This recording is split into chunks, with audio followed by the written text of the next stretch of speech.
नमः संस्कृताय नमस्कार प्रिय विद्यार्थियों, स्वागत आपका अपने YouTube चैनल समर्पण क्लासेस पर। जैसा कि आप सभी को पता है कि हम कर रहे हैं HTET, TGT और PGT की तैयारी। तो सबसे पहले हमने NCERT की क्लासेस शुरू कर रखी है, जो हमारी 6th से लेकर के 12th तक की कक्षाएं होती है। उनमें जो पाठ्य पुस्तक लगती है हमारी संस्कृत विषय की, हम उनका अध्ययन कर रहे हैं, क्योंकि हमारे एस्टेट के अंदर स्पेशली ये सिलेबस पुस्तक दिए गई है, तो हमें इनका भी अध्ययन करना है। और हम सिर्फ़ और सिर्फ एग्ज़ाम ओरिएंटेड चीज़ें ही करेंगे, एक्स्ट्रा कोई भी चीज़ें नहीं करेंगे। इसलिए वीडियो को अंत तक ज़रूर देखें और क्लास कैसी लगी कमेंट में अवश्य बताइएगा। तो आइए शुरू करते हैं। रुचिरा द्वितीय भाग पार्ट 1 हमने कक्षा 7th क्लास अर्थात 7वीं कक्षा का हमने पार्ट 1 कर लिया है। तो अगर आपने अभी तक वो नहीं देखा है तो आपको डिस्क्रिप्शन में लिंक मिल जाएगा, वहाँ से आप जा कर के देख सकते हैं। आज की क्लास में हम इसका करेंगे पार्ट 2। पार्ट 1 में हमने क्या क्या पढ़े थे? पार्ट 1 में हमने पढ़े थे सुभाषितानि पाठ, पहले 5 पाठ हमने कर लिए थे। दुर्बुद्धि विनश्यति, स्वावलंबनम, पंडिता रमाबाई और सदाचार है। ये पांचों पाठ हमने पहले वाले पाठ में कर लिए हैं, तो हम इसको आज की क्लास में नहीं दोहराएंगे, इससे फिर ये क्लास बहुत लेंथी हो जाएगी। तो आज हम करते हैं संकल्प है सिद्धिदायक है पाठ से शुरू, जो हमारा 6ठा पाठ आता है। और आज हम ये जो हमारी 7th क्लास की पुस्तक है, इसको कंप्लीट करके ही रहेंगे, चाहे 1 घंटे का समय लगे या फिर 1.5 घंटे का। तो आइए करते हैं।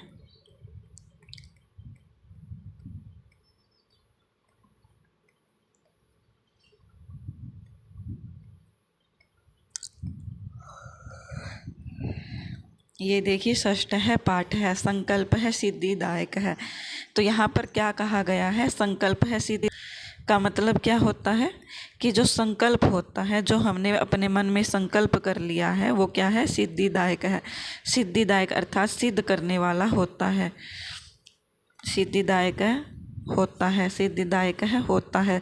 सिद्धिदायक से क्या है यहाँ पर कि जो हमारे मन में संकल्प हमने कर लिया है, मनोरथ कर लिया, इच्छा कर ली है, और फिर हम उसके लिए कार्य करना शुरू कर देते हैं, तो वो हमारा जो संकल्प है वो क्या हो जाता है? सफल हो जाता है। इस पाठ का यही अर्थ है। तो यहाँ पर किस चीज़ का वर्णन किया गया है इस पाठ के अंदर, मैं आपको बता देती हूँ कि इस पाठ में जो पार्वती माता है वो भगवान शिव के लिए तपस्या करती है। क्या करती है? भगवान शिव जी के लिए तपस्या करती है, उनको प्राप्त करने के लिए, उनसे विवाह करने के लिए जो हमारी पार्वती जी है वो तपस्या करती है। इसमें इस चीज़ का वर्णन किया गया है। तो यहाँ पर जैसे मतलब पार्वती जी हमारी तपस्या करती है पर्वत पर जा कर के, तो जो पार्वती की माता होती है मेनका, वो भी आती है कि बेटा तुम मतलब महलों में पली बड़ी हो और तुम यहाँ पर पहाड़ों में रहोगी, तुम्हारे लिए यहाँ रहने की, सोने की, खाने की, पीने की कोई भी व्यवस्था अच्छी नहीं है, इसलिए तुम इसको छोड़ दो और तुम घर चलो, महलों में रहना आराम से। लेकिन फिर भी पार्वती जो है मानती नहीं है और भगवान शिव को प्राप्त करने के लिए तपस्या करती रहती है।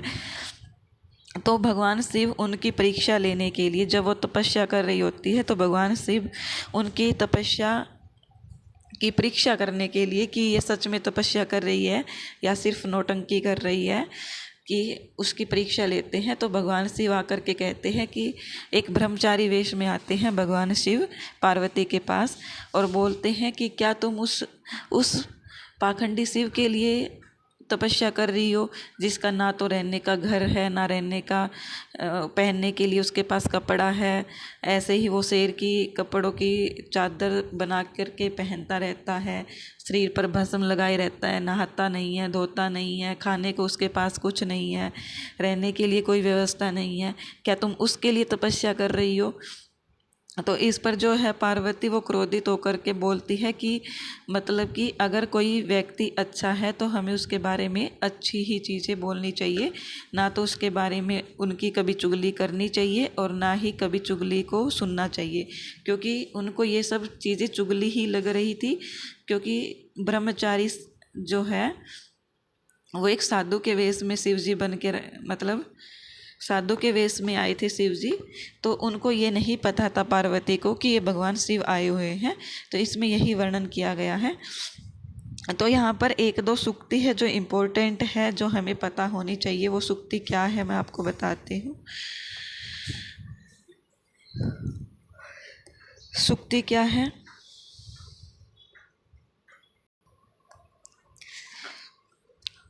मनस्वी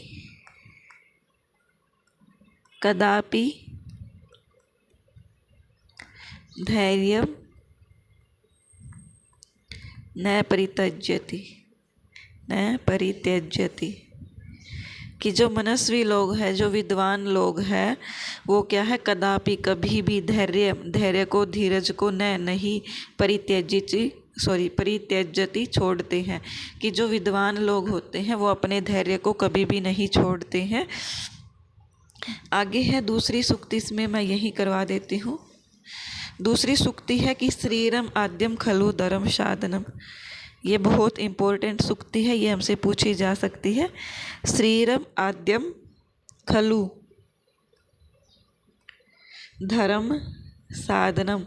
तो यहाँ पर हमें ये सूक्ति अव्यय में भी दिया जा सकता है, क्योंकि यहाँ पर क्या है, खलु जो है हमारा, खलु अव्यय है। और ये किस प्रकार का अव्यय है? ये निश्चयार्थक अव्यय है।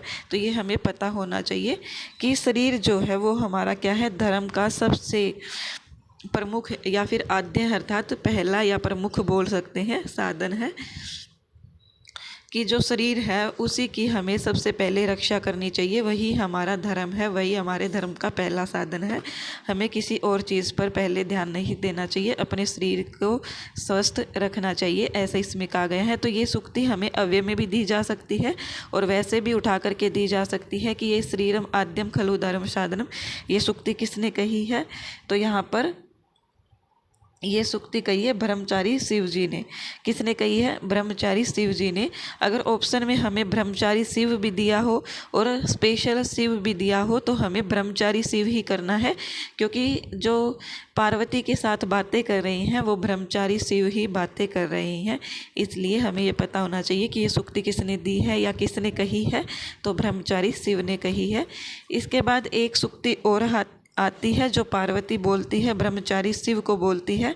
क्या कहती है? कि यह निंदाम करोति। जो मैंने अभी बताया, निंदाम अर्थात चुगली या फिर किसी के बारे में गलत बातें बोलना। करोति, निंदाम करोति अर्थात जो व्यक्ति निंदा करता है। सह तु अर्थात वह तू, तो पाप भाग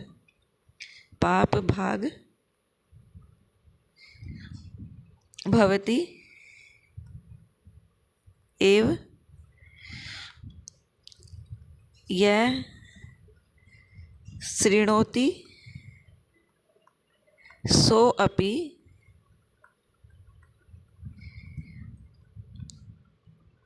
पाप भाग भवति। क्या कहा है यहाँ पर? एक बार मैं रिवाइज कर देती हूँ, आप इसको लिख लेना। यह निंदाम करोति स तु पाप भाग भवति एव यह श्रृणोति सो अपि पाप भाग भवति एव। यहाँ पर जैसा कि मैंने बताया कि ब्रह्मचारी शिव जो है वो पार्वती के सामने शिव की निंदा करते हैं। ब्रह्मचारी शिव से यहाँ पर, क्योंकि पार्वती को नहीं पता है कि जो ब्रह्मचारी आया है वो शिव जी है। तो ब्रह्मचारी जो है, ब्रह्मचारी आप सभी को पता है कि साधु का वेश धारण करना। साधु का वेश धारण करके जो ब्रह्मचारी पार्वती के पास आया वो बोलता है कि शिव जी ऐसे है, उसके पास कुछ नहीं है, ना खाने को ना रहने को। तो इस पर पार्वती कहती है कि यह अर्थात जो व्यक्ति निंदा या चुगली करोति करता है, जो व्यक्ति निंदा करता है या चुगली करता है, सह तु वह तो पाप भाग अर्थात पाप का भागी बनता ही है। यह श्रृणोति, यह अर्थात जो व्यक्ति श्रृणोति सुनता है वह भी पाप का भागी होता है। इसलिए वह अपनी सखी से कहती है कि हे सखी, चलो यहाँ से, हमें निंदा नहीं सुननी है और इस चीज़ को हमें अपने लाइफ में भी आजमाना चाहिए कि कभी भी हमें किसी भी व्यक्ति की, चाहे वो आपका मित्र हो, आपका दुश्मन हो, किसी की भी निंदा नहीं करनी चाहिए। और ना ही अगर आपके सामने कोई भी आपका मित्र किसी भी दूसरे व्यक्ति की निंदा कर रहा है तो वो आपको सुननी नहीं चाहिए। इससे क्या होगा कि आप दोनों ही, जो बोल रहे हैं वो भी और जो सुन रहे हैं वो भी, दोनों ही पाप के भागी होते हैं। इसमें यही कहा गया है और छठे पाठ में हमारे लिए सिर्फ यही इम्पोर्टेंट है और कुछ हमें नहीं जानना है। आगे आता है हमारा सप्तमः पाठ है। सप्तमः पाठ है क्या है? त्रिवर्ण है, ध्वज है। तीन वर्ण है से यहाँ पर है, तीन रंग का ध्वज है। ध्वज जो हमारा तिरंगा है, भारत की शान जो हमारी है, वो कैसी है? तीन रंगों वाला है। तो यहाँ पर मैं आपको बताती हूँ कि वो तीन रंग कौन कौन से हैं और वो तीनों रंग किस किस चीज़ों के प्रतीक है, ये भी हमसे पूछे जा सकते हैं। तो यहाँ पर जो है सबसे पहले हमारा आता है केसर वर्ण। केसर वर्ण,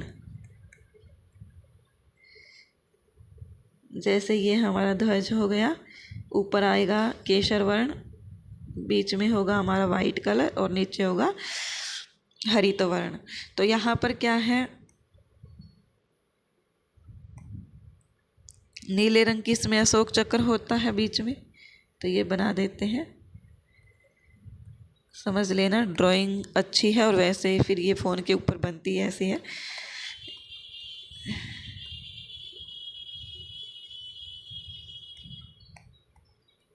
ये हमारा त्रिवर्ण ध्वज बन गया है। तो ये हमारा हो गया केसर वर्ण। थोड़ा सा इससे वो लाइट कलर होता है, अगर हम इसके ऊपर ऐसा करें तो ये थोड़ा थोड़ा हो सकता है। तो ऐसा ऐसा कलर होता है हमारा।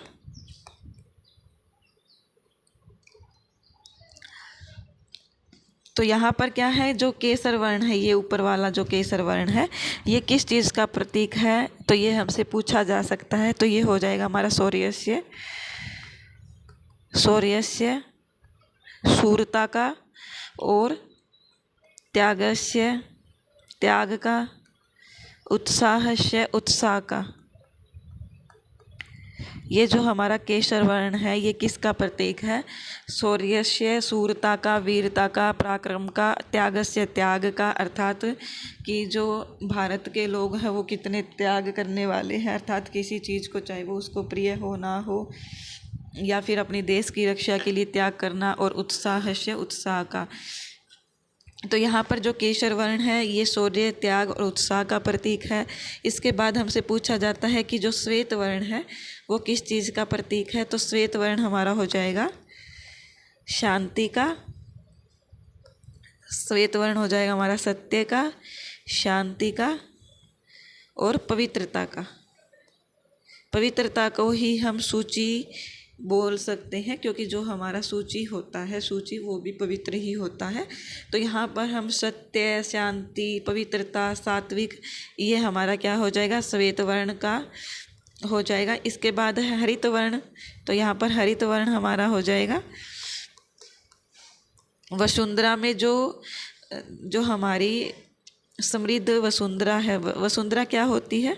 धरती, समृद्ध धरती है जिस पर हमारी फसल होती है, तो वो हमारी हरित वर्ण में आ जाती है। जैसे ये हमारी धरती हो गई और इस पे फसल हो रही है बहुत सारी, तो ये किसका प्रतीक हो जाएगी? ये हमारी भूमि से रिलेटेड हो जाएगा। और इसके बीच में एक हमारा अशोक चक्र होता है, जो किसका प्रतीक है? न्याय का प्रतीक है। किसका? तो ये हमसे पूछा जा सकता है। और हमसे ये भी पूछा जा सकता है कि ये जो अशोक चक्र है ये कहाँ से है? तो ये सारनाथ के अशोक स्तंभ से लिया गया है और इसमें 24 तीलियाँ होती है। जो हमारा राष्ट्रीय ध्वज है, इसको सबसे पहले कब स्वीकार किया संविधान सभा में? तो इसको स्वीकार किया गया 22 जुलाई 1947 स्वीकार किया गया संविधान सभा के द्वारा। और इसको बनाया किसने था? डिजाइन किसने किया इसका? तो पिंगली वेंकैया नायडू। किसने किया इसका डिजाइन? वैसे ये हमारे क्वेश्चन में नहीं है, लेकिन फिर भी इसका पता होना चाहिए, जीके में भी काम आ जाते हैं।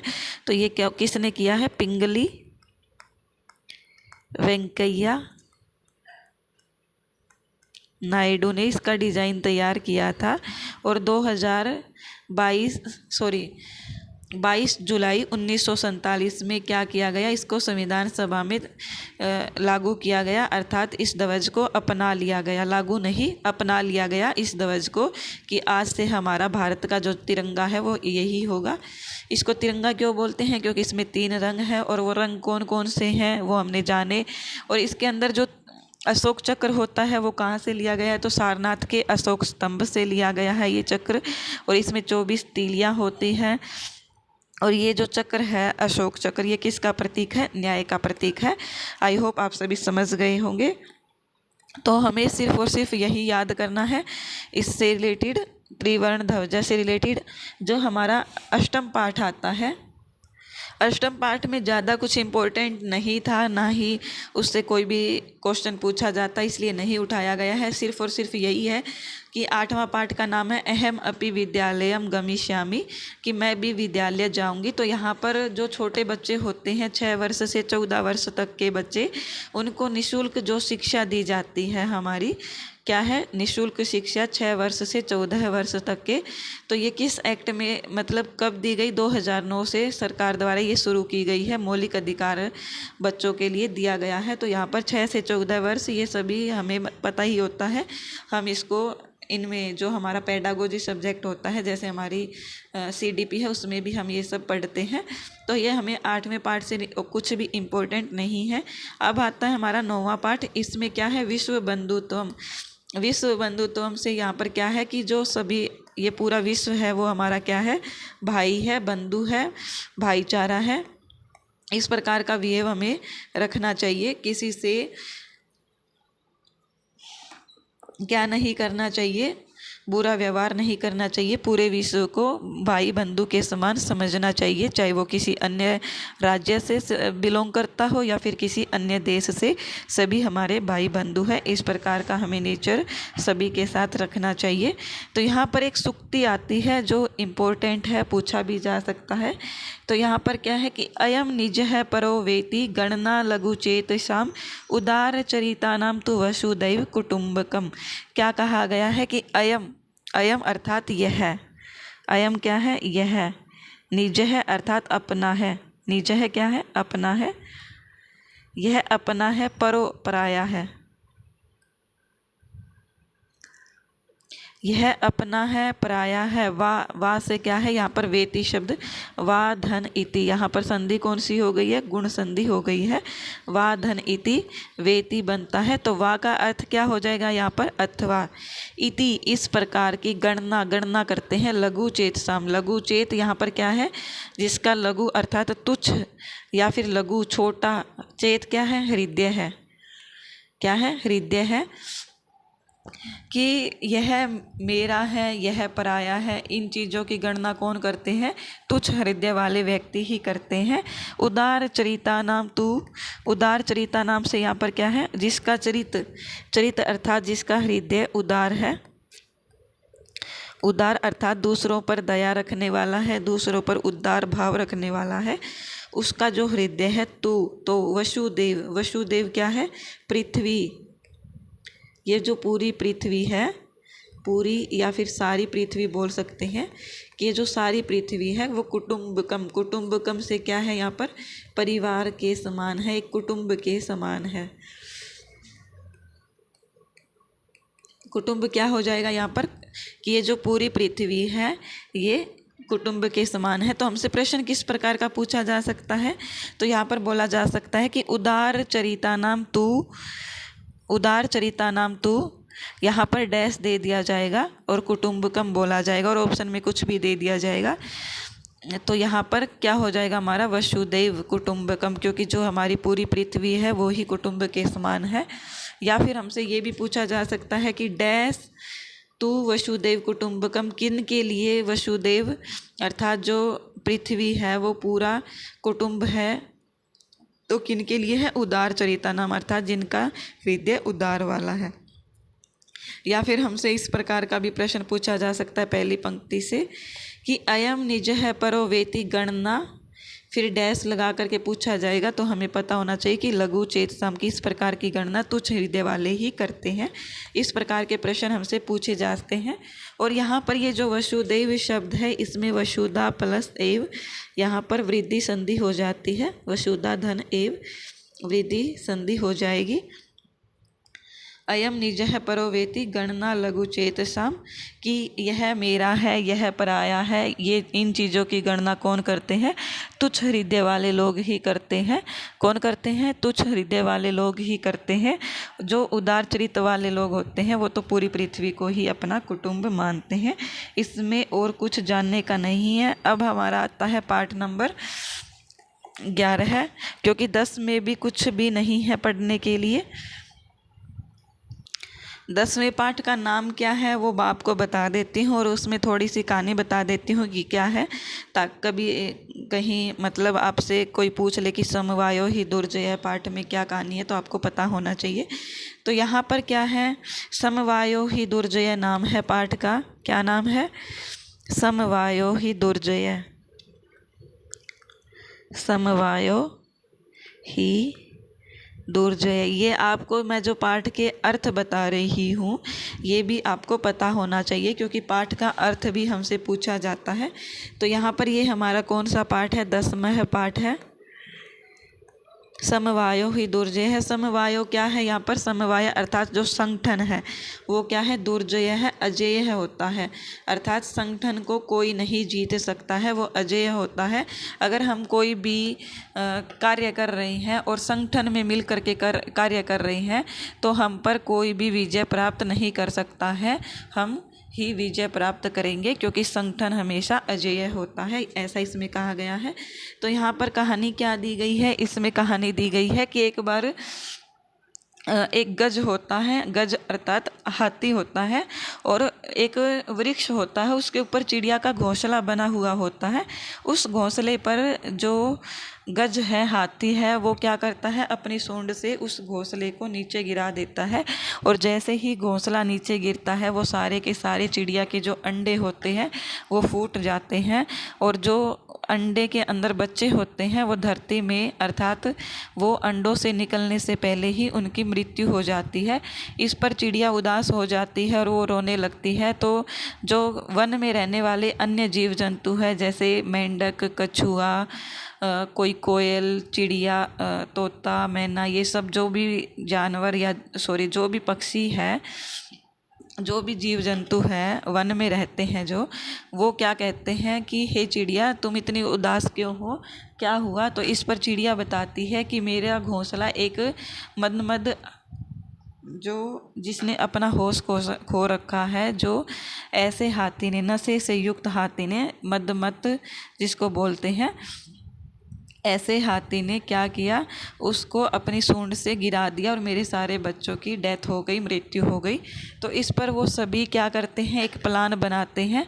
तो इस पर मेंढक बोलता है कि मैं एक खड्डे के आप सभी क्या कीजिए कि खड्डा बना दीजिए, जैसा ही शाम का समय होगा हाथी को दिखाई देना कम हो जाएगा, क्योंकि अंधेरा हो जाएगा, और मैं अपनी आवाज़ करूँगा, क्योंकि मेंढक की आवाज़ वहीं होती है जहाँ पर पानी होता है।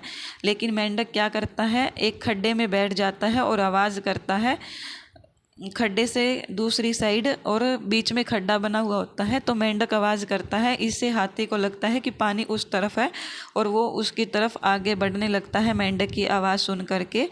जैसे ही मेंढक की आवाज़ सुन करके आगे बढ़ता है, खड्डा आता है और वो उसमें गिर जाता है और गिर के मर जाता है। तो इसलिए कहा गया है कि जो संगठन होता है, क्योंकि इन सभी जीव जंतुओं ने, पक्षियों ने मिलकर उस मदमत हाथी को मार गिराया, तो इसीलिए कहा गया कि जो संगठन है वो अजेय होता है। इसमें यही कहानी है और कुछ इसमें नहीं जानने का है।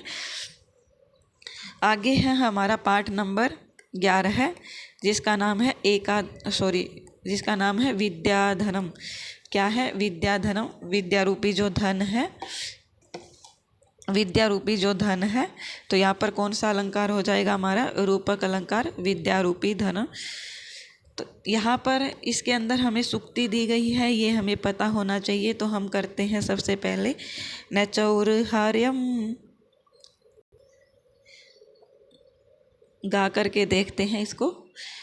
न चौर्हार्यं न च राजहार्यं न भ्रातृभाज्यं न च भारकारी वये कृते वर्धत इव नित्यं विद्याधनं सर्वधन प्रधानम।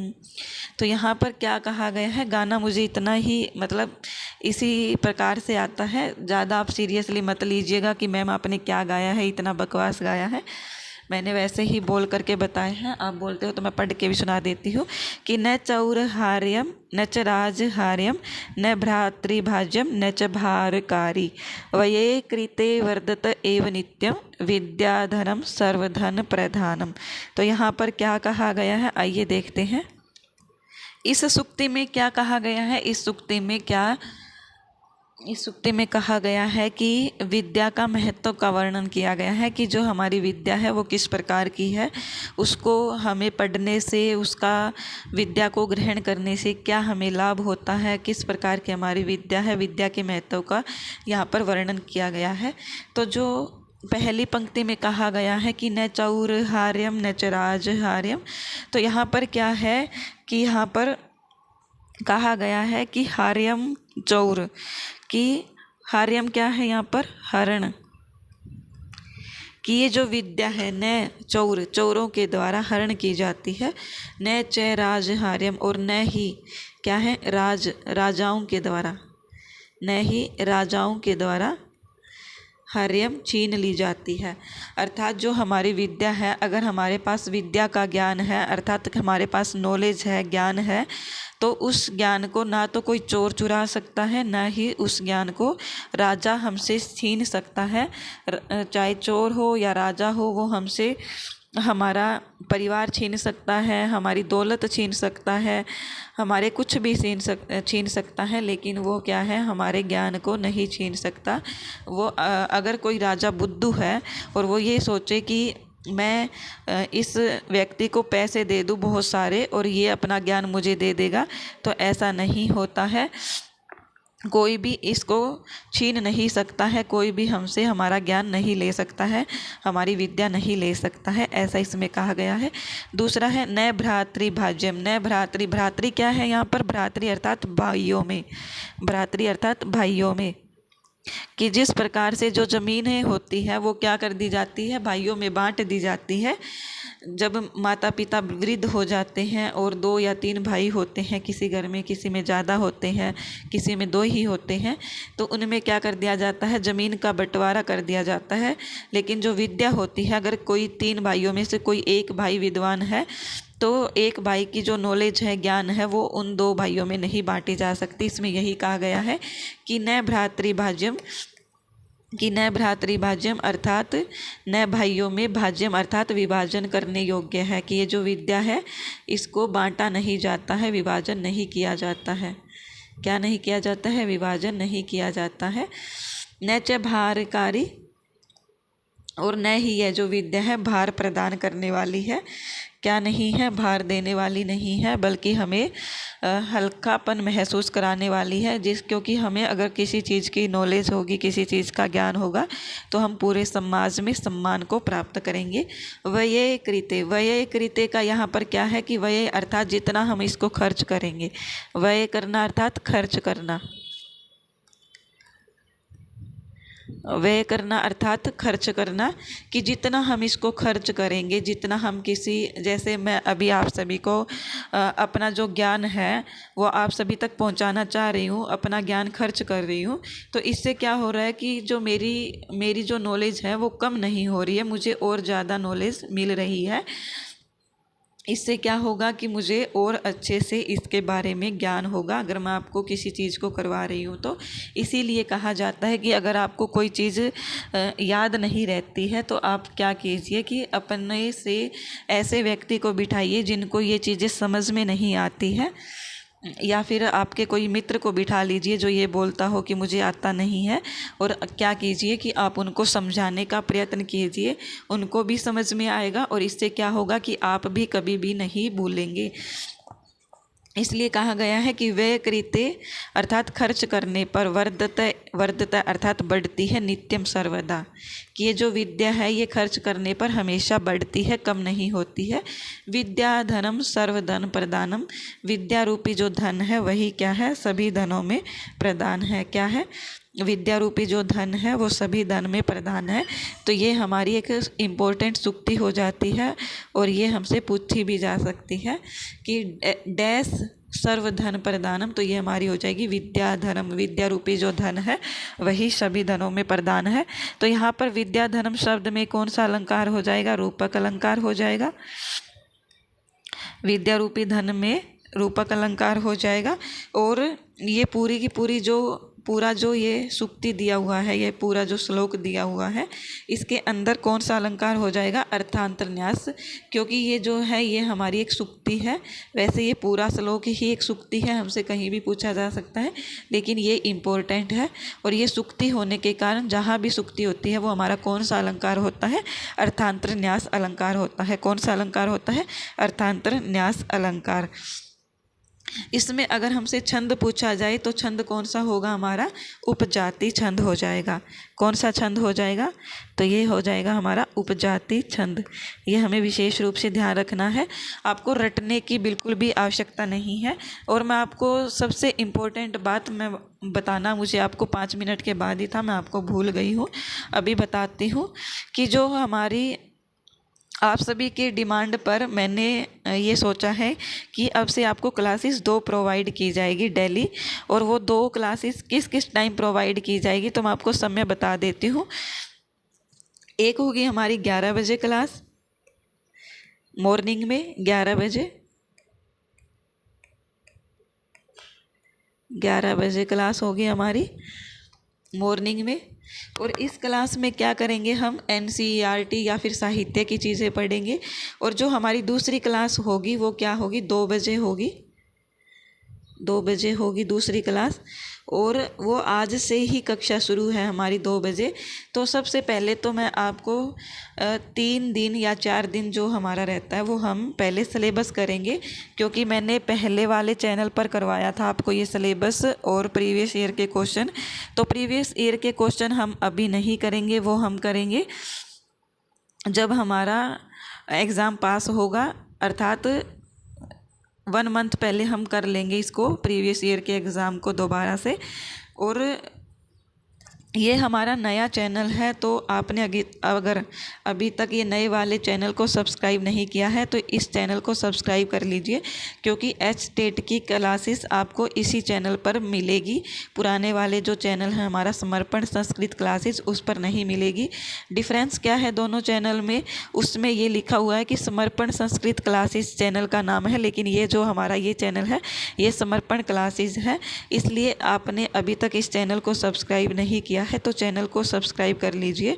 और आपको 2 बजे वाली क्लासेस में 3 या 4 दिन तो पहले आपको सिलेबस दिया जाएगा, उसके बाद आपका व्याकरण का जो क्लासेस है वो शुरू कर दी जाएगी। इसलिए आप सभी से रिक्वेस्ट है कि प्लीज़ प्लीज़ प्लीज़ थोड़ा सा पेशेंस रखिए। आपको कोई भी ऐसा टॉपिक नहीं होगा जो आपका रह गया होगा, आपको सब अच्छे से पूरी तैयारी करवाई जाएगी और वो भी बिल्कुल फ्री करवाई जा रही है। इसलिए प्लीज़ आप थोड़ी सी तो आपको धैर्य रखना पड़ेगा, क्योंकि अगर आप सभी धैर्य छोड़ देंगे तो फिर मतलब मेरा पढ़ाने का कोई औचित्य नहीं रह जाएगा। इसलिए आप सभी से रिक्वेस्ट है कि आप पहले तो समर्पण क्लासेस चैनल को सब्सक्राइब कर लीजिए, क्योंकि आपको इधर उधर चैनल को ढूंढने की आवश्यकता नहीं है। आप इस वीडियो के भी आपको सभी को पता ही होता है कि हमें सब्सक्राइब कैसे करना होता है। और बेल आइकन भी अवश्य प्रेस कर लीजिएगा, ताकि जो भी मैं 11 बजे और 2 बजे वीडियो अपलोड करूँ तो आपको सबसे पहले नोटिफिकेशन मिल जाए। तो आइए हम करते हैं हम दूसरी सूक्ति। विद्या नाम नरस्य रूपम अधिकम प्रच्छन्न गुप्तम धनम, विद्या भोग करी यशः सुख करी, विद्या गुरुणाम गुरुः, विद्या बंधु जनो विदेश गमने, विद्या परा देवता, विद्या राजसु पूज्यते नहि धनम, विद्या विहीन है पशु। यहाँ पर भी विद्या का महत्व ही बताया गया है। क्या कहा गया है, आइए देखते हैं कि विद्या नाम नरस्य अर्थात विद्या जो है अर्थात जो हमारी विद्या है वो क्या है, नरस्य नर के रूप से भी अधिकम अधिक है। अर्थात जो हम रूप सौंदर्य को देखते हैं, रूप सौंदर्य है, उससे भी हमारी विद्या अधिक है। अगर कोई व्यक्ति अत्यधिक सुंदर है लेकिन उसके पास विद्या नहीं है, अनपढ़ है, गंवार है, उसके पास किसी प्रकार का ज्ञान नहीं है, तो उससे श्रेष्ठ है कि अगर कोई व्यक्ति रूप से शकल से सुंदर नहीं है और उसके पास विद्या का ज्ञान है तो वही व्यक्ति श्रेष्ठ माना जाता है। प्रच्छन्न गुप्तम धनम, प्रच्छन्न अर्थात छिपे हुए, प्रच्छन्न छिपे हुए गुप्त धन है। विद्या जो है हमारा वो छिपा हुआ गुप्त धन है, क्योंकि जो विद्या है वो ऐसे ही किसी व्यक्ति के अंदर दिखाई नहीं देती है। जो जिसके पास ज्ञान होता है वो अपना ज्ञान वहीं पर इस्तेमाल करता है जहाँ उसकी ज़रूरत होती है। तो इसीलिए कहा गया है कि विद्या जो है वो छुपा हुआ धन है। विद्या भोग करी यश है, सुख करी। विद्या क्या है, विद्या भोग करी अर्थात भोग कराने वाली है, और यश है, यश सुख करी, सुख रूपी यश देने वाली है।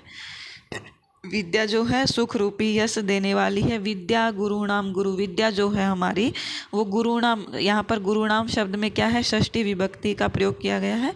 गुरुणाम अर्थात गुरुओं की भी, गुरुहु गुरु है, षष्ठी का बहुवचन है गुरुणाम शब्द। गुरु शब्द रूप का षष्ठी का बहुवचन होगा गुरुनाम, अर्थात गुरुओं की भी, गुरुहु अर्थात गुरु है। जो विद्या है हमारी वो गुरुओं की भी गुरु है। विद्या बंधु जनो विदेश गमने, जो विद्या है वो क्या है, विदेश गमने जाने पर, बंधु जन, बंधु अर्थात मित्र है। विद्या क्या है हमारी, मित्र है, बंधु है। विदेश गमने, विदेश जाने पर, जब हम विदेश जाते हैं, घूमने जाते हैं या कहीं रहने जाते हैं विदेश में, विदेश क्या है अर्थात जो हमारा देश नहीं है, विदेश सभी को पता ही है।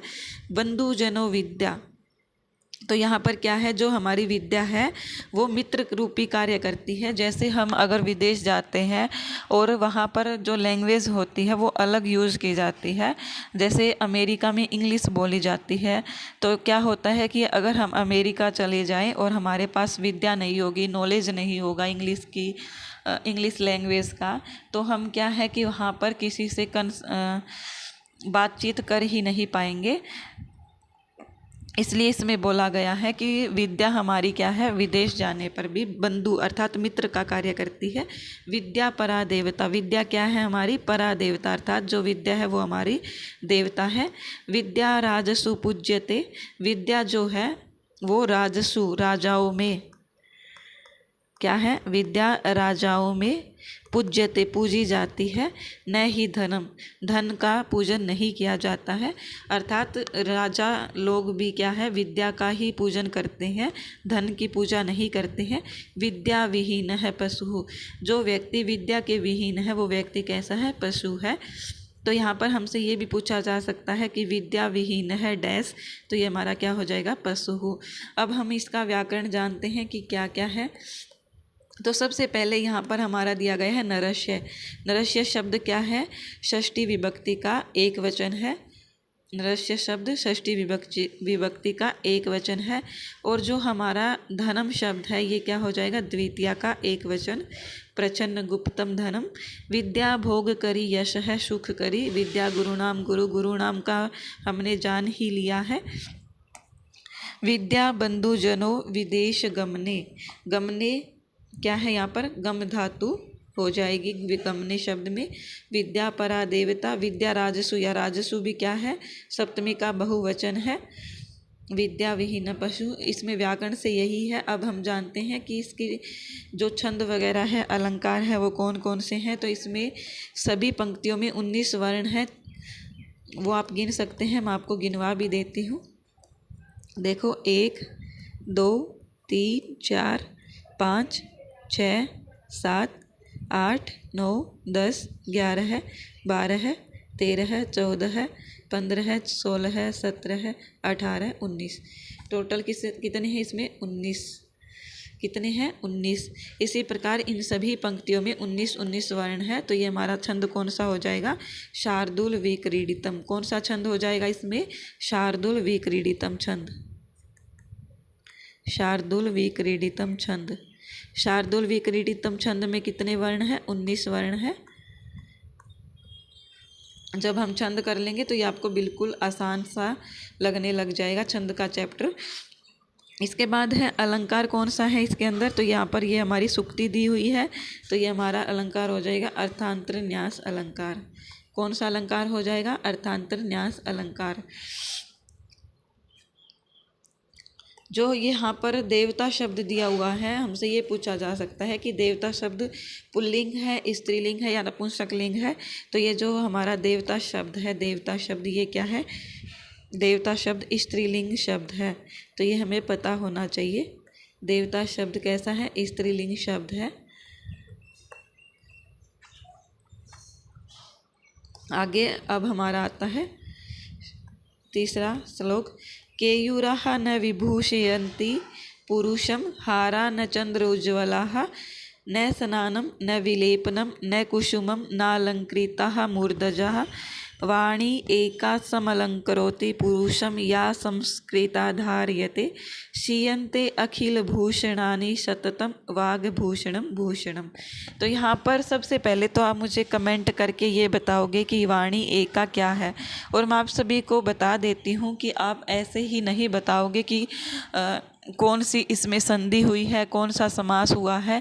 मैं जो भी चीज़ें पूछती हूँ आपसे तो आप कमेंट करके मुझे ये भी बताओगे। जैसे अभी मैं आपसे पूछ रही हूँ वाण्य एक का जो शब्द है इसके अंदर संधि कौन सी है, तो आप सिर्फ यही नहीं लिखोगे कि इसके अंदर दीर्घ संधि है या फिर अय्यादी संधि है या फिर कुछ और संधि है।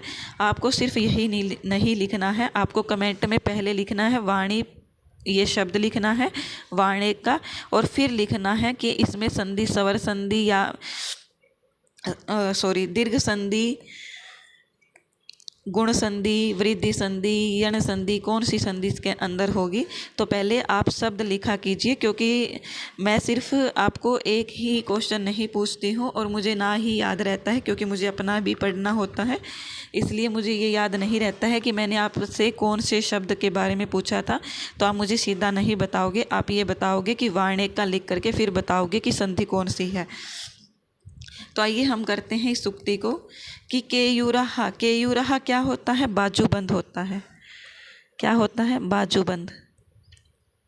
बाजूबंद से आप सभी समझ गए होंगे, जो कोहनी से ऊपर पहना जाता है, जो हमारी कोहनी होती है। जैसे ये हमारा हाथ हो गया है और ये हमारी कोहनी है, तो यहाँ से ये ऊपर यहाँ पर पहना जाता है, इसको बाजूबंद बोलते हैं। हाथ के अंदर जो ऊपर पहना जाता है कोहनी से ऊपर, उसको बाजूबंद बोला जाता है। ये आभूषणों से बनता है। तो यहाँ पर क्या है कि न विभूषयन्ति, नहीं भूषित होता, आभूषित होता। पुरुषम, पुरुष। हारा न चंद्र उज्ज्वला, हारा ना ही चंद्र रूपी उज्ज्वल सफ़ेद, हारा हार से, जो चंद्र के समान सफ़ेद हार है उससे भी जो है व्यक्ति या पुरुष जो है वो क्या है? सुशोभित नहीं होता है, आभूषित नहीं होता है। न स्नानम, न स्नान करने से सुशोभित होता है। न ही विलेपनम, अर्थात कोई चीज़ मुंह पर या फिर पूरे शरीर पर लेप कर लेने से सुशोभित होता है। न कुसुमम, न ही पुष्प लगा लेने से सुशोभित होता है। नालंकृता मूर्धजः, ना ही क्या कहा गया, ये पूरी एक ही है कि कुसुमम नालंकृता मूर्धजा। मूर्धजा अर्थात सिर के अंदर हम जब पुष्प डाल लेते हैं, जैसे गजरा वगैरह डाल लेना या कोई पुष्प डाल लेना, उससे भी क्या है कि हम सुशोभित नहीं होते हैं। किस चीज़ से सुशोभित होते हैं? तो वो इस पंक्ति में कहा गया है कि वाणी एका समलंकरोति, कि जो वाणी है वही अकेली क्या करती है हमें? वाणी ही एका अकेली समलंकरोति, अलंकृत करती है, सुशोभित करती है। किसको करती है? जो पुरुष संस्कृता धार्यते, अर्थात जो पुरुष संस्कृत रूपी वाणी को धार्यते, धारण करता है। क्या करता है? धारण करता है। अर्थात जो व्यक्ति संस्कृत रूपी वाणी को धारण करता है वही व्यक्ति सुशोभित होता है। अन्य कोई भी व्यक्ति, चाहे वह बाजूबंद पहन ले, चाहे उसने चंद्र के समान सफ़ेद हार पहन लिया हो, चाहे उसने स्नान कर लिया हो, चाहे उसने अपने मुंह पर या फिर पूरे शरीर पर लेप कर लिया हो, या फिर उसने अपने सिर में कुसुम फूल को लगा लिया हो, फिर भी वह क्या है? सुशोभित नहीं होता है। कौन सुशोभित होता है? तो सुशोभित होता है जिस व्यक्ति ने अपने अंदर संस्कृत रूपी वाणी को धारण कर लिया है, वही व्यक्ति जो है सुशोभित होता है। आगे क्या कहा गया है 4th लाइन में कि सीयन्ते अखिल भूषणानि सततम वाग्भूषणम भूषणम। तो यहाँ पर हमसे प्रश्न किस प्रकार का पूछा जाएगा, तो हमसे पूछा जाएगा कि सततम डैश भूषणम। तो यहाँ पर क्या हो जाएगा, वाग्भूषणम हमारा सही ऑप्शन हो जाएगा। वाग्भूषणम, वाग्भूषणम की सततम वाग्भूषणम अर्थात वाणी रूपी जो भूषण है वही आभूषण निरंतर रहता है। इस लाइन में क्या कहा गया कि सीयन्ते अर्थात नष्ट हो जाता है, सीयन्ते अर्थात नष्ट हो जाता है। अखिल भूषणानि, अखिल अर्थात समस्त, भूषणानि आभूषण, कि ऊपर जितने भी आभूषण कहे हैं जो व्यक्ति को सुशोभित करने के लिए बने हैं वो क्या है, वो सभी आभूषण एक ना एक दिन नष्ट हो जाते हैं। और जो वाणी रूपी आभूषण है वो क्या है, वो हमेशा चलता रहता है, वो हमेशा रहता है, यही इसमें कहा गया है। अभी हम इसका व्याकरण जान लेते हैं।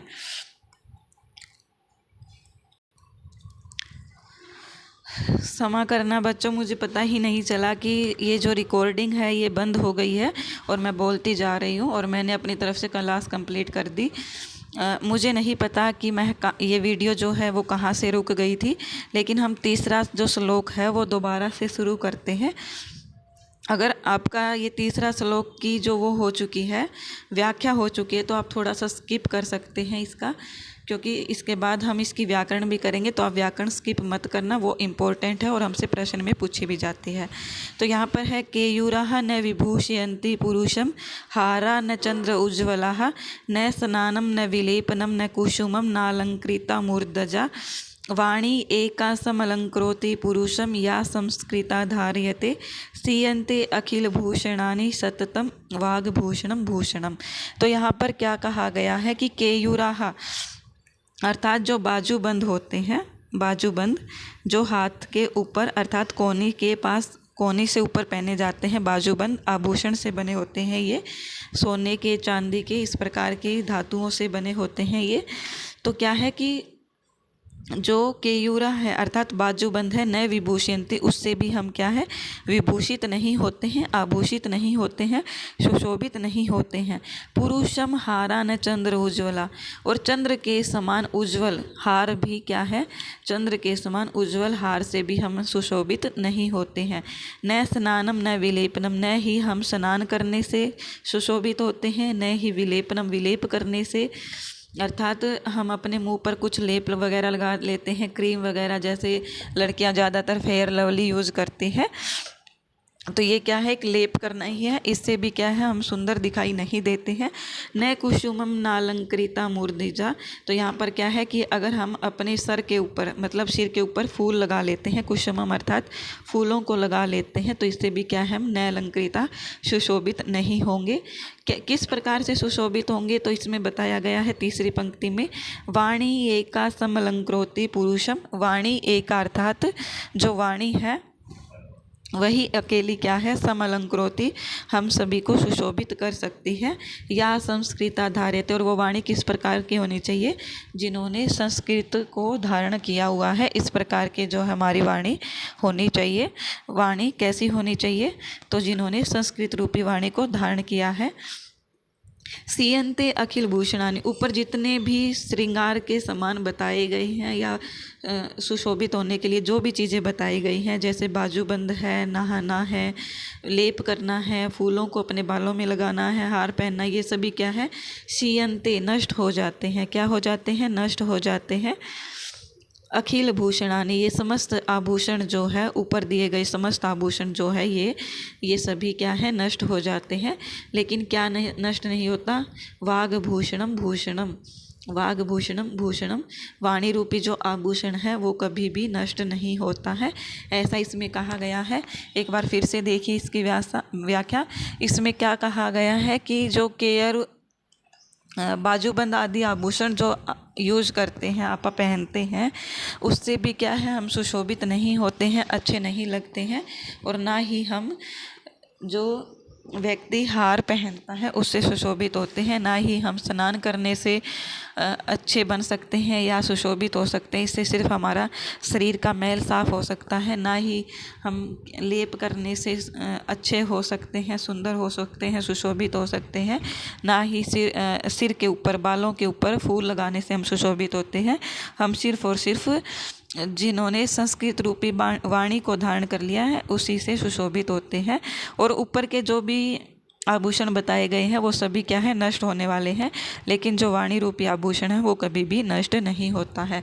तो आपको अभी व्याकरण करते हैं हम। तो यहाँ पर जो व्याकरण में है, सबसे पहले वाग्भूषणम, भूषणम जो शब्द है, जो सुक्ति है वो क्या है, इसमें अलंकार कौन सा है, तो इसमें हमारा हो जाएगा यमक अलंकार। कौन सा अलंकार हो जाएगा, यमक अलंकार इसके अंदर हो जाएगा। आगे है विभूषयंती शब्द किस प्रकार से बना है, वि उपसर्ग पूर्वक भूष धातु, भूष धातु लट लकार, भूष धातु लट लकार प्रथम पुरुष का बहुवचन, यंती आया हुआ इसलिए बहुवचन हो जाएगा। जो हमारी विभूषयंती शब्द बना हुआ है वो एक बार फिर से सुन लीजिए। वि उपसर्ग है, भूष धातु है और लट लकार का प्रथम पुरुष का बहुवचन हमारा ये हो जाएगा। चंद्रोज्ज्वला शब्द कैसा है, चंद्र इव उज्ज्वल है, चंद्र इव उज्ज्वल है, चंद्र इव उज्ज्वल है। तो इसमें क्या हो जाएगा हमारा, चंद्र उज्ज्वला में चंद्र इव उज्ज्वल है, कर्मधारय समास इसमें हो जाएगा। कौन सा समास हो जाएगा, कर्मधारय समास। तो ये भी हमसे पूछा जा सकता है, इसलिए ये पता होना चाहिए चंद्र उज्ज्वल शब्द में कौन सा समास है, कर्मधारय समास है। अब है नालंकृता शब्द। नालंकृता कैसे बना है, तो इसमें दीर्घ संधि हो जाएगी, न प्लस अलंकृता, नालंकृता। और आपको कमेंट में वार्णिक का बताना है कि इसमें संधि कौन सी है, कौन सी संधि हो जाएगी इसके अंदर। तो वार्णिक का आपको कमेंट करके अवश्य बताना है। और आपको साथ में ये भी लिखना है कि वार्णिक का पहले लिखना है, उसके बाद आपको बताना है कि इसमें संधि कौन सी है। तो ये आप मुझे अवश्य कमेंट करके बताओगे, तभी मैं समझूंगी कि आपको क्लासेस समझ में आ रही है और आप लोग सभी पढ़ रहे हैं अच्छे से। इसके बाद है यहाँ पर धार्यते शब्द बनता है, ध्री धातु और आत्मनेपद में धार्यते शब्द बनता है। अखिल भूषणानि, यहाँ पर भूषणानि शब्द क्या हो जाएगा, नपुंसक लिंग का बहुवचन हो जाएगा। और वाग्भूषणम, भूषणम में हमने जान लिया है कि यमक अलंकार है। और इसमें अलंकार कौन सा है, तो इसमें अलंकार हमारा हो जाएगा, हम एक एक करके इन अक्षरों को गिनते हैं पहले। तो सबसे पहले 1 2 3 4 5 6 7 8 9 10 11 12 13 14 15 16 17 18 19। तो यहाँ पर हमारे 19 अक्षर हो जाते हैं। और 19 अक्षरों वाला कौन सा छंद है, शार्दुल विक्रीडितम छंद है। कौन सा छंद है, 19 अक्षर वाला शार्दुल विक्रीडितम छंद है, ये हमें पता होना चाहिए। अब आता है कि इसके अंदर जो अलंकार है वो अलंकार कौन सा है, तो ये हमारा हो जाएगा इसके अंदर अर्थांतर न्यास अलंकार हो जाएगा, क्योंकि ये पूरी सुक्ति दी गई है। तो ये अर्थांतर न्यास अलंकार हमारा हो जाएगा। और वाग्भूषणम, भूषणम में पूछा जाए तो यहाँ पर हमारा यमक अलंकार हो जाएगा। आगे हम करते हैं श्लोक संख्या 4। विद्या नाम नरस्य कीर्तिर्तुला भाग्यशयी च आश्रय है, देनुः काम दुगः रतिश्च विरहे नेत्रम तृतीयम च सा, सत्कार्यत्नम कुलस्य महिमा रत्नैर्विना भूषणम, तस्माद् अन्यम उपेक्षय सर्व विषयम विद्याधिकारम कुरु। तो यहाँ पर क्या है, विद्या नाम नरस्य कीर्तितुला, जो विद्या है वो क्या है, नरस्य अर्थात मनुष्य की। यहाँ पर षष्ठी विभक्ति का प्रयोग किया गया है कि जो विद्या है वो मनुष्य की क्या है, एकमात्र कीर्ति का क्या है, एकमात्र कीर्ति का, यश का क्या है, तुला अर्थात साधन है। भाग्य के आश्रय, भाग्यशय च आश्रय है, भाग्य के विपरीत होने पर भी यह क्या करती है? आश्रय है, आश्रय देती है, आश्रय प्रदान करती है। अगर हमारा भाग्य विपरीत हो रहा है, भाग्य साथ नहीं दे रहा है, जैसे हम कभी कभी बोल देते हैं कि हमारा भाग्य ही ऐसा है कि ये सब हो रहा है, तो जो हमारी विद्या है वही क्या करती है? हमारा साथ देती है। क्या करती है? हमारा साथ देती है। कौन साथ देती है? हमारी विद्या ही हमारा साथ देती है। तो ये हमें पता होना चाहिए। आगे है दूसरी पंक्ति, देनुहु काम दुगहा रतिश्चय। जो देनु है, वो जो विद्या है हमारी, वो क्या है? काम धेनु के समान। काम अर्थात क्या है? काम अर्थात कामनाओं की पूर्ति करने वाली, धेनु अर्थात धेनु। कामनाओं की पूर्ति करने वाली जो धेनु है अर्थात गाय है, कामनाओं की पूर्ति करने वाली, दुगहा समान है। विरहे रतिश्च, विरहे क्या है? विरह अर्थात विरह अवस्था में क्या है? रति अर्थात आनंद देने वाली है, खुश करने वाली है। अगर हमें किसी से वियोग हो गया है और हम जो है, हमारे पास अगर विद्या है, विद्या की नॉलेज है, अगर हम विद्या पढ़ रहे हैं तो विद्या क्या है? हमें सुकून देती है, खुशी देती है। नेत्रम तृतीयम चैसा, और विद्या को कौन क्या कहा गया है? तीसरा नेत्र कहा गया है। क्या कहा गया है विद्या को? तीसरा नेत्र, क्योंकि सभी मनुष्य के पास 2 नेत्र तो ऑलरेडी होते हैं, लेकिन जो हमारी विद्या होती है वो क्या है? तीसरा नेत्र कहा गया है इसके अंदर। सत्कार यत्नम कुलस्य महिमा रत्नैर्वीणा भूषणम। क्या है? विद्या जो है वो हमारी क्या है? सत्कार, सम्मान का कारण है। कुलस्य महिमा, कुल की जो है वो हमारी महिमा है। क्या है? विद्या हमारी कुल की महिमा है। कुलस्य षष्ठी का एक वचन है, कुल की महिमा है। रत्नैर्वीणा भूषणम, बिना रत्नों के भी ये क्या है? विद्या जो है ये क्या है? ये आभूषण है। क्या है? ये आभूषण है। विद्या जो है हमारी, ये बिना रत्नों के ही क्या है? आभूषण है। तस्मात् अन्यम उपेक्षेय, क्या कहा गया है इसमें? तस्मात्, इसलिए। तस्मात् अर्थात इसलिए, अन्य सभी चीज़ों को, मतलब हम संसार में अगर कोई और कार्य कर रहे हैं तो उन सभी चीज़ों को क्या करनी चाहिए? उपेक्षा करनी चाहिए, छोड़ देना चाहिए, साइड बाय साइड रख देना चाहिए। सर्वम विषयम विद्याधिकारम कुरु, लेकिन विद्या का अधिकार ही हमें, सभी विषयों पर विद्या का अधिकार हमें करना चाहिए। विद्या ही हमारे लिए सबसे इम्पोर्टेंट है। क्या कहा गया है? एक बार फिर से थोड़ा रिवाइज कर देती हूँ मैं, कि जो हमारी विद्या है वही क्या है? हमें यश प्रदान करने वाली है, हमें यश देने वाली है, मनुष्यों को यश देने वाली है। अगर हमारा भाग्य विपरीत है तब भी हमें आश्रय देने वाली है। धेनुहु काम दुगहा, काम धेनु अर्थात कामनाओं की पूर्ति करने वाली है विद्या। और विरहे, वियोग अवस्था में, विरह अवस्था में रतिश्चय, आनंद प्रदान करने वाली है। और जो विद्या है वो क्या है? नेत्रम तृतीयम चैसा, तीसरा नेत्र कहा गया है विद्या।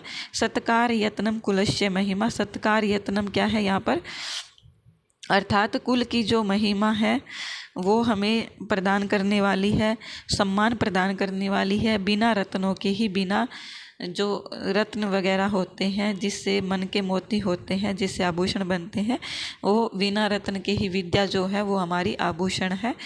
इसलिए अब अन्य सभी विषयों की हमें उपेक्षा करनी चाहिए और हमें सभी विषयों पर, विद्या पर अधिकार करना चाहिए।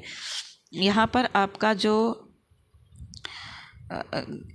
11वां पाठ है विद्याधनम, एकादश पाठ है, ये ख़त्म हो जाता है। अब हमारा आता है 12वां पाठ। 12वां पाठ में क्या पढ़ने का है हम देखते हैं। द्वादश पाठ का नाम है हमारा अमृतम संस्कृतम। क्या है? अमृतम संस्कृतम। जो हमारा संस्कृत है वो क्या है? अमृत रूपी संस्कृत है। तो यहाँ पर सबसे पहले हमसे यही पूछा जाएगा कि इसके अंदर क्या है। तो इसके अंदर हमारी जो संस्कृत भाषा है उसका क्या किया गया है? महत्व का वर्णन किया गया है। इससे रिलेटेड इसमें और कुछ नहीं कहा गया है कि जो हमारी संस्कृत भाषा है वो सबसे प्राचीन भाषा है। और इस एक क्वेश्चन हमसे पूछा जा सकता है कि भारत की जो प्रतिष्ठा है वो क्या है। तो भारत की 2 ही प्रतिष्ठा मानी गई है इस पाठ के आधार पर, ये हमें पता होना चाहिए। कौन कौन सी 2 प्रतिष्ठा है? संस्कृत और संस्कृति। पहला क्या है? संस्कृत और दूसरी क्या है, संस्कृति। तो ये हमें पता होना चाहिए, ये हमसे पेपर में पूछा जा सकता है, क्योंकि एचटेट वालों का कुछ नहीं पता होता, वो कुछ भी पूछ सकते हैं। और इसमें हमें 12वें पाठ में और कुछ नहीं करना है। 13वां पाठ है हमारा लालन गीतम। लालन गीतम हमारा 13वां पाठ आ जाता है। इसके जो लालन गीतम के जो रचयिता है वो कौन है, तो ये है हमारे संपादन मिश्र। कौन है, संपादन मिश्र। और इससे रिलेटेड सिर्फ और सिर्फ हमसे यही प्रश्न पूछा जाएगा। लालन गीतम का अर्थ क्या है, लाड प्यार का गीत। और इससे एक लाइन भी लिख देती हूँ मैं इसकी, संपादन मिश्र। और इसकी एक लाइन भी, क्या हो गया, एक लाइन भी लिख देती हूँ मैं, जिससे आपको ये पता लग जाएगा कि किस प्रकार का है। उदिते सूर्ये धरणी विहसति। उदिते सूर्ये धरणी विहसति, ये इस प्रकार क्या है, उदिते सूर्ये धरणी विहसति, ये हमारा हो जाएगा। और ये किसके द्वारा लिखा गया है, तो ये लालन गीतम संपादन मिश्र के द्वारा लिखा गया है। इस प्रकार का हमसे प्रश्न पूछा जा सकता है। और यहाँ पर हमारा सिर्फ और सिर्फ इतना ही है, आगे हम इसमें और कुछ नहीं करना है। जो व्याकरण आती है हमारी, व्याकरण हम इससे रिलेटेड व्याकरण जो होती है वो व्याकरण का पोर्शन में ही हम करेंगे। और इससे रिलेटेड हमसे 7वीं क्लास में कोई कुछ भी नहीं पूछा जाता है, इसलिए आपको ये पता होना चाहिए।